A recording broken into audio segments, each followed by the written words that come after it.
बादल क्या होते हैं? आसमान में दिखते हैं, बारिश के दिनों में आते हैं। क्या ये पानी के बने होते हैं या वाटर वेपर के? और सबसे ज्यादा जरूरी बात, क्या हम इस रूम के अंदर बादल बना सकते हैं? देखो,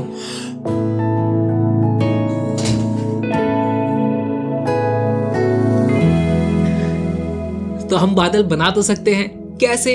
इस वीडियो में जानेंगे।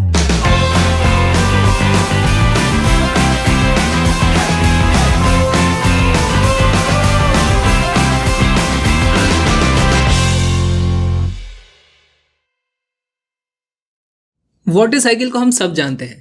हमारा पानी सूरज की गर्मी से गर्म होकर के भाप में बदल जाता है, वो इवेपोरेट हो जाता है। इवेपोरेट होकर वो ऊपर जाता है। अब ऊपर टेम्परेचर कम होता है तो वहाँ पर वो बादल बन जाते हैं उसका। और यहाँ से अगर वो फ्लो होकर के कहीं और जाता है, वहाँ पर और ज़्यादा कम टेम्परेचर है तो यहाँ पर कॉन्डेंसेशन हो जाता है। ये जो हमारी भाप है वो फिर से पानी की फॉर्म में आ जाती है, लिक्विड फॉर्म में आ जाती है, और इस तरीके से हमारी बारिश होती है। और फिर ये यहाँ से फिर से बहकर इधर आ जाता है। यहाँ से इस तरीके से हमारी वाटर साइकिल चलती रहती है। तो ये यहाँ पर हमारा इवेपोरेशन हो रहा है, कंडेंसेशन हो रहा है, उसके कारण हमारे पास कहीं ना कहीं बादल आ जाते हैं। तो क्या ये सारी चीज़ें हमारे रूम में भी हो रही हैं? देखो, अगर अभी मैं यहाँ पर थोड़ा सा पानी इस तरीके से फैला दूंगा तो ये पानी थोड़ी देर में उड़ जाएगा सूख करके, यानी यहाँ पर इवेपोरेशन तो हो रहा है। और अगर मैं किसी ग्लास में इस तरीके से ठंडा पानी लूँ और इसमें थोड़ी सी बर्फ डाल दूँ तो अब यहाँ पर कंडेंसेशन भी होगा। देखना, यहाँ पर पानी की बूंदें कंडेंस होकर के आ जाएंगी। ये देखो, इस ग्लास के ऊपर पानी आ चुका है। तो एक्चुअली क्योंकि ये ठंडा है, इसके अंदर बर्फ डाल दी थी, ये ठंडा है, तो रूम में जितना भी मॉइस्चर था, जितने भी वाटर वेपर्स थे, वो यहाँ पे आए, ठंडे होके कंडेंस हो गए। तो यहाँ पर देखो, हमने पानी फैलाया था, वो इवेपोरेट हो रहा है, यहाँ पे कंडेंसेशन भी हो रहा है, हमारी वाटर साइकिल यहाँ पे भी चल रही है इसी रूम के अंदर। लेकिन बादल दिखाई नहीं दे रहा, हमें ऐसा पानी दिखाई दे रहा। हमें चाहिए बादल। बादल कैसे लाए? देखो, जब भी हमारी वाटर वेपर कंडेंस होगी किसी सरफेस पे तो हमें इस तरह की चीज़ वहाँ पर दिखाई देगी, ऐसे पानी जम जाता है। बादल बनाने के लिए कंडेंसेशन होना चाहिए हवा में। हवा में कैसे कंडेंसेशन होगा? मान लो यहाँ पर हवा है, हवा में वाटर वेपर्स हैं, और वाटर वेपर हमें दिखाई नहीं देगी, और यहाँ का टेम्परेचर हम अचानक से कम कर दें तो जैसे ही टेम्परेचर कम होगा तो यहीं पर कंडेंसेशन हो जाएगा, क्योंकि यहाँ पे कोई सरफेस नहीं है जो अलग से ठंडी थी। जैसे यहाँ पे ग्लास में अलग से ग्लास ठंडा था, आसपास की हवा तो गर्म ही थी।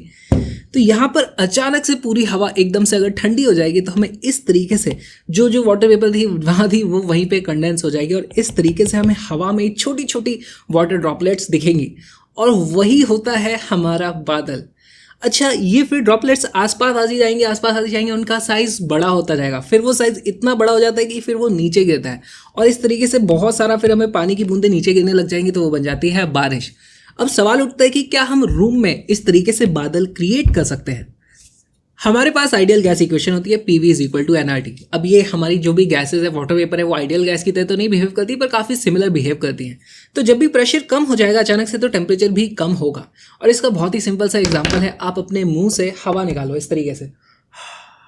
अब हमारी बॉडी का तो कुछ टेम्परेचर है, हम अगर इस तरीके से हवा निकालते हैं तो हमें गर्म लगता है, क्योंकि यहाँ पर जो प्रेशर है वो लगभग सेम था।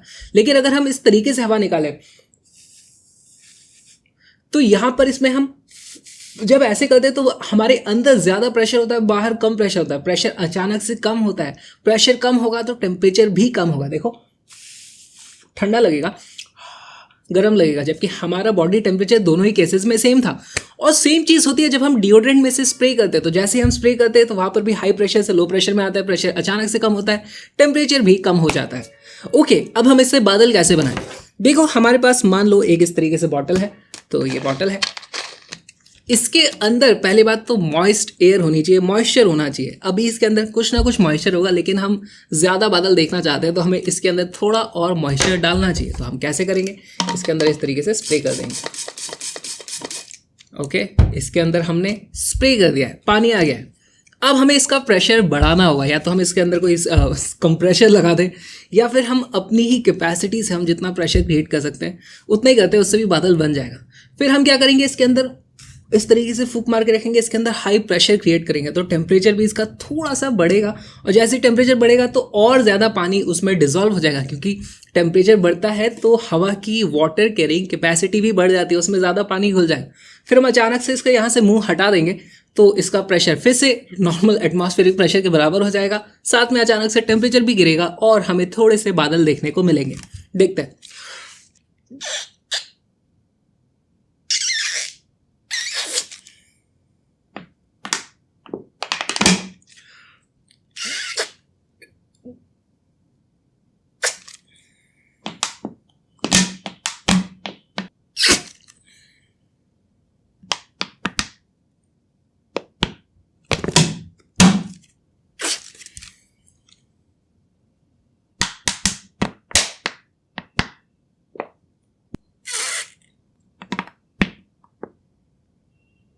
अगर हम ज़्यादा प्रेशर डिफरेंस क्रिएट कर पाएंगे तो हमें ज़्यादा बादल दिखाई देंगे, या फिर हम एक काम कर सकते हैं, हम लिक्विड बदल सकते हैं। यहाँ पानी की जगह हम अल्कोहल्स यूज़ करें किसी सैनिटाइज़र का, तो उस केस में हमें और भी ज़्यादा बादल दिखाई देते हैं।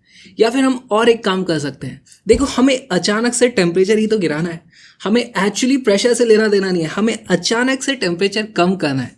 तो जब भी सर्दियों का मौसम होता है और हम जा करके इस तरीके से मुंह से हवा बाहर निकालते हैं, तो वहां पर हम प्रेशर डिफरेंस नहीं क्रिएट करें, लेकिन बाहर इतनी ज़्यादा ठंड होती है कि हवा बाहर निकलते ही अपने आप उसमें जितनी मॉइस्चर थी वो कंडेंस हो जाती है, और इसीलिए हमें सर्दियों में हमारे मुंह से धुआं निकलता है।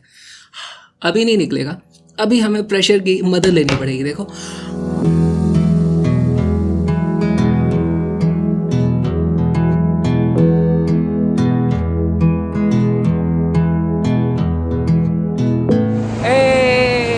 ये है नदी, ये है हमारा घर जिसमें हम रुके थे, ये है डॉक्टर साहब, ये है अनिक सर, और ये मैं घूम रहा हूँ इधर। हमारी चाय आने वाली है, चाय का वेट चल रहा है। यहाँ पे कॉन्डेंसेशन हो गया है, पानी आ गया है, क्या चल रहा है? बंद करो साइंस।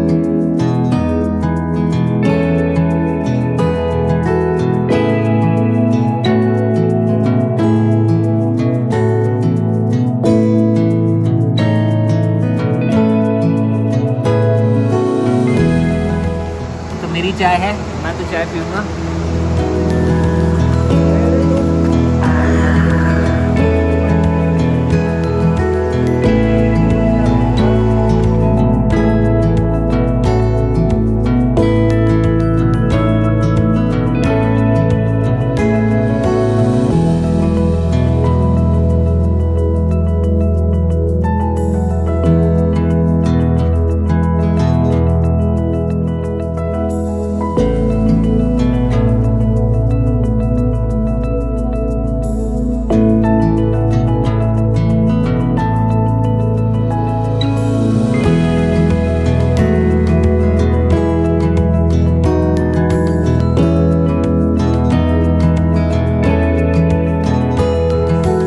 अच्छा एक बात बताओ, इस एक्सपेरिमेंट में सबसे ज्यादा इंपॉर्टेंट चीज क्या है?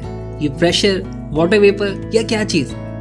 एक्चुअली यहाँ पर सबसे ज्यादा इंपॉर्टेंट चीज है ये लाइट। अगर ये लाइट नहीं होगी तो यहाँ पर मैं कितने ही बादल बना लूँ, आपको वो कैमरे में दिखाई नहीं देगा। और कुछ ऐसा ही होता है हमारी एग्जाम प्रिपरेशन में भी। कई बार वो चीज़ें जिन्हें हम समझते हैं यार उसका तो कोई फर्क ही नहीं पड़ रहा, वो बहुत ज़्यादा इंपॉर्टेंट हो सकती है। तो इसीलिए बहुत ज़्यादा ज़रूरी है कि आप जब भी अपनी एग्जाम प्रिपरेशन करें तो आप स्ट्रक्चर्ड तरीके से करें। बहुत सारी छोटी छोटी चीज़ें नहीं तो मिस हो जाती हैं। इसके लिए आप अनअकैडमी प्लस सब्सक्रिप्शन ले सकते हो, जहाँ पे होती है डेली लाइव क्लासेस, ताकि आप रेगुलरली कंसिस्टेंटली पढ़ सको। स्ट्रक्चर्ड कोर्सेज से कोई भी चीज़ छूटेगी नहीं। लाइव टेस्ट एंड क्विजेस से आप अपने चेक कर सकते हो कि आप अपने कॉम्पिटिशन में कहाँ स्टैंड करते हो। और अनलिमिटेड एक्सेस है तो आप अपनी पसंद के टीचर से पढ़ सकते हो जिसकी ट्यूनिंग आपके साथ मैच हो जाए, जहाँ पे रेजोनेंस हो थोड़ा और बेहतर तरीके से आप समझ पाओ चीज़ों को। तो आप अपनी पसंद के टीचर से पढ़ सकते हो और आप 1 या 2 साल का सब्सक्रिप्शन ले सकते हो, क्योंकि उसमें आपको बेटर वैल्यू फॉर मनी मिलती है और आपको मिलता है एडिशनल 10% डिस्काउंट अगर आप यूज़ करते हो मेरा कोड जो है क्रैशअप। क्रैशअप क्या है? मेरा यूट्यूब चैनल, उसका भी लिंक डिस्क्रिप्शन में है, प्लीज़ उसे भी चेकआउट ज़रूर करना। और जब भी आप प्लस सब्सक्रिप्शन लो तो प्लीज़ क्रैशअप को यूज़ करना। तो कई बार बहुत सारी चीज़ें जो हमें पता भी नहीं होता है इंपॉर्टेंट हो सकती हैं, इन चीज़ों का ध्यान रखना चाहिए। तो मचाओ एग्जाम प्रेप में फोड़ो थोड़ा जा करके, और मिलते हैं अगले वीडियो में। हाँ प्लीज़ हेलो साइंस को भी सब्सक्राइब ज़रूर करना। मैं ऐसे वीडियोस लेके आता रहूँगा। Bye bye.